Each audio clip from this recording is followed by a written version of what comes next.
pang ibinenta matapos ang 20 taon ay pilit na binabawi at binenta pa di umano sa iba. Yan ang sumbong ni Police, PO3, Daryl, what PO3? Coast Guard. Coast Guard. Daryl, Petty Officer 3, Daryl Lambot ng Philippine Coast Guard ng Española, Palawan. Layo. Okay.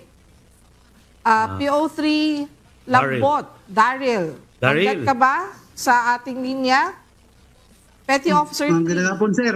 Yan. Asan yan? Espanyola? Nandiyan ka ngayon? Sa Bohol ako assign, sir. Sa Bohol, sir. Okay. Eastern Bohol. Mayong hapon. Kumusta kayo dyan? Mayang hapon, sir. Okay na kaya, sir? O sige. Sino ano yung sumbong mo at sino yung nanloko sa'yo?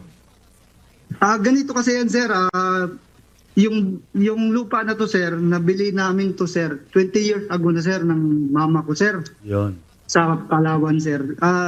Nagulat na lang kami, sir, kasi yung mama ko, sir, nireklamo sila sa barangay, sir, about sa lupa, sir, na gusto daw nila bawiin. Kasi yung sinasabi nila, hindi daw ano yung mga documents. Kasi yung documents niyan, sir, barangay documents na kasi yung ano niyan, sir, yung bilihan dati. Tapos, ang mga lupa na yan, sir, parang madami nang bumili, sir, na mga pamilya din na taga doon sa dagat, sir. Kasi beach, ano yan, sir, tabing dagat, sir. So mga 20 families yung nakabili nan, sir. Kami yung parang iniipit nila kasi yung ibang pamilya, sir, parang ano, sir, dinadaanan nila sa mga yung iba nagagalit ganun. Pero kami, sabi ko sa magulang ko na hayaan nyo lang muna, gawa lang tayo ng paraan. So ang ginawa namin, sir, lumapit kami sa PAW sa Brooks Point. Nagtanong kami kasi ang nangyari kasi, sir, yung sa document, sir, na sa barangay, yung 3 document, sir, na ano yun, sir, na wash out sa baha nung December. So problemado talaga kami, sir. Kaya ang ginawa namin, yung mama ko, sir, pumunta siya sa barangay para humingi ulit ng kopya. Kasi yung nangyari dyan, sir, sa barangay, yung documents dyan, sir, mayroon siya nagbenta at saka mayroon siya nagbili at saka mayroon din kopya yung barangay. So, sa madaling sabi, sir, yung lote na yan, sir, 3 part kasi yan, sir. 3 tao yung binilhan ay napagbilhan ng mama ko. Yung isa niyan, sir, yung Busle, yung Saudi. Yung Busle at saka yung Saudi, sir, nawala yung documents na ano nung baha, na wash out. So yung naiwan, sir, na documents, yung Gapar, yung nasa screen natin ngayon, sir, yan yung kay Gapar yan, sir. Pero yung nagbenta niyan, sir, si Alan Abdullah. Yung Alan Abdullah, sir, Daryl, yan na yung Daryl, may tanong lang ako, ano? So 3 lupa yan, tama ba? 3 properties? 3 lote, sir, pero ngayon isang part na lang yan sa, sir. Okay, 3 lote yan, isang part na lang. Doon sa isang part na yon, kayo ang nagke-claim? Right now, kayo ang may possession right now, kayo ang occupant. Yes, sir. Diyan kami may bahay kami diyan, sir. May bahay kayo. Settle natin. May bako diyan, sir. Okay. Diyan din ako nagbabakasyon, sir. Anytime na umuwi ako ng Palawan, diyan ako nagbabakasyon, sir. Possession kayo. Yes, sir. In possession. Yun ang gusto natin establish. Yes, sir. Yes, sir. Yun ang gusto natin establish. Sila ang in possession right now. Okay. Kayo yes, occupant. Sir. Yes, sir. Okay. Yes, sir. Occupants kami, sir. Tapos, yung sinasabi nyo pong nirereklamo nyo na gustong bawiin. Alban. Yes, sir. Alban Abdullah, sir. Okay. Hindi naman nila pinoses, hindi naman nila inagaw. Hindi, sir. Pero nung naglagay kami ng no trespassing, sir, ang maano kasi, sir, tinitext nila yung mama ko, sir, na bakit daw nilalagyan namin ng no trespassing. Tapos, nung nakaraan, sir, naglagay sila ng mga yung tawag nun, sorry, yung muhon kasi yung pinagbilhan ninyo. Ilang square meters pala yan? Ang pagkakalam ko, sir, nasa 1.3 hectares. Hindi, sir. Ano lang siya, sir? Parang ano lang siya, sir. Hindi ko masyadong ano yung square meter, sir. Pero yung papa ko, sir, alam niya. Okay. But sir, ang nangyari dyan, sir. Ilang struktura na doon, ilang kwan. Yung taong pinagbilhan ninyo 20 years ago, buhay pa? Yes, sir. Yan, kapatid din yan, sir, ni Alban, sir, na nag-claim ng lupa ngayon na gusto niyang bawiin. Yung mismong pinagbilhan ninyo, buhay pa? Yes, sir. Nakakausap niyo pa? Buhay, sir. Nakakausap niyo pa? Yun na nga, sir. Kasi yung Saudi, sir. Nakakausap niyo pa? Wala na sir kasi yung Saudi sir nasa ano na yan siya ngayon sir, nasa ibang lugar na sa ano na yan siya sir, sa Coron. Tapos itong Sigapar sir, na binila namin sir, nasa ano na siya sir, Malaysia. So Sigapar sir, yung unang yan yung first buyer.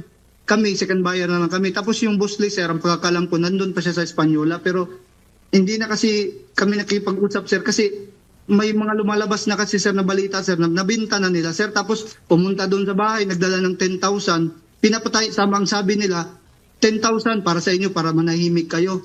So hindi ko na lang pinalala yung gulo sir kasi mahirap na sir ba, sa serbisyo din ako sir eh. Anyway, attorney, no? Yes, sir. Para mas malaman natin kung ano ng status nito, ay nasa kabilang linya ang ating mga resource persons. Tama ba? Si Honorable Kapitan Atika Abirin. Yan. At si Lieutenant Rudy Arellano, ang Deputy Chief of Police ng Espanyola. Hello, mga ma'am at sirs. Hello? Magandang hapon po, sir, ma'am. Sino po to? Si Rudy? Si Rudy ba to? Lieutenant Rudy Police Lieutenant Rudy Arellano. Arellano po, Deputy Chief of Police na Espanyola, MPS Palawan. Ano masasabi mo sa dinudulog na reklamo ni PO3, Petty Officer 3, Darrell Lambo. Darwin? Daryl sir. Yes, Darrell. Ano masasabi mo kay sa reklamo ni Darrell Lambot? Bali po yung magulang po ni Sergeant Lambot po ay pumunta noong October 3 Yeah. dito po sa stasyon po namin, sir. Okay? At tumingi po sila ng assistance tungkol nga sa problema nila sa lupa. Ang nai-advise ng investigator po ay ilapit mo na po sa barangay upang bigyang linaw nga sa usapin ng lupa nila. Okay, Ito yung sabi ng kausapin investigator, natin sir. si Kapitana. Nandun si Ma'am, si Honorable Atika Abirin. Hello, Kap? Hello? Kap?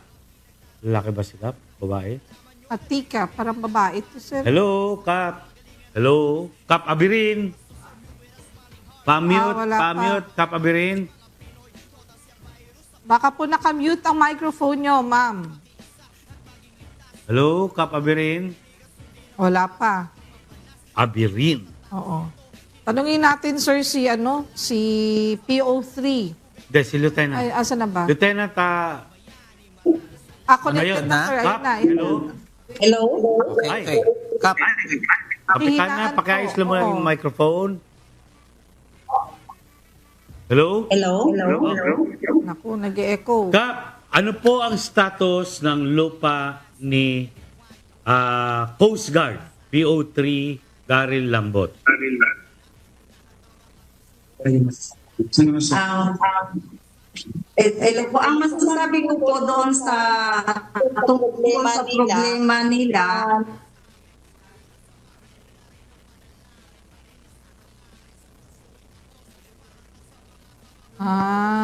Ma'am, ilayo mo yung TV sa audio mo. Nag-bounce or nag-e-echo ba yun? Nag-e-echo, sir. Oh. Siyempre gusto nilang Nag-feedback, panoorin yung oo. sarili niya. pumunta po sila sa Samson Lambot sa barangay. So, sinabi ko po sa kanya, hindi po dumating dito sila Sir Lambot. Actually, sir, sabi ko, may hinahin po dito si na invitation para po kay Samson Lambot na napatawag po sila Sir Alban Abdullah at saka Ginang Aida Abdullah doon po kay Sir Samson Lambot para po makaunawaan sila tungkol doon po sa problema na ngayon po ay yun ang hininaing ni Mr. Samson Lambot. So ano na po ang nangyari, ma'am? Yun ang Ma'am, Kap, ano na pong nangyari? So, yung po, pagkatapos yun po na nag-serve po kami ng invitasyon doon kay, nung July. Tagal na. Nag-serve po kami ng pagkakay sa bigas at paling problema na yan. Nung July 3 po, pumunta po sa aming barangay sina Ginang Aida Abdullah at Alban Abdullah. So inibitahan po sina Ginoong Samson Lambot tungkol doon sa problema. So nung inimbitahan po namin, na-receive din po yung invitation ni Ginoong Samson. Actually, hindi po sila pumunta sa barangay nung time na inimbitahan namin. Yung first invite po namin sa barangay. Pagkatapos po nung pangalawa, hindi pa rin po sila sumulpot, pumunta ulit si Ginoong Alban at Ginang Aida sa barangay noong July 11 para imbitahan naman po ulit sina Ginoong Samson Abdullah. Pagkatapos niyon po, wala na po nangyari at hindi na rin po bumalik si Ginoong Samson at hindi rin po pumunta si Ginoong Samson at sina Ginoong Aida, hindi na rin po bumalik sa barangay. Yun po ang... Yung mga hindi bumalik, ito yung inireklamo, no? Tama? Yes, sir. Yung Abdullah?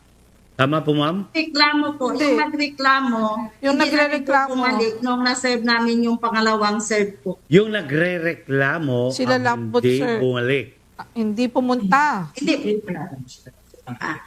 Ang nireklamo po sila Ginoong Samson Lambot. Ang nagrereklamo si Ginoong Aida Abdullah at Alban Baliktad Abdullah. na. Baliktad. Ang nagre-reklamo Opo. dito, ma'am, si PO3 Lambot. Oo.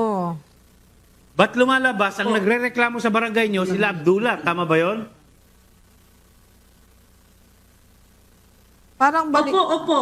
Sila Oh. Ginoong Lambot po hindi nagreklamo sa barangay. Sila po ang nirereklamo ni Ginoong Abdullah. Okay. At Ma'am, Anong sige. reklamo? Ikaw, ma'am, personal assessment mo, Kapitana. Yung tungkol sa lupa, kanino ba talaga yan?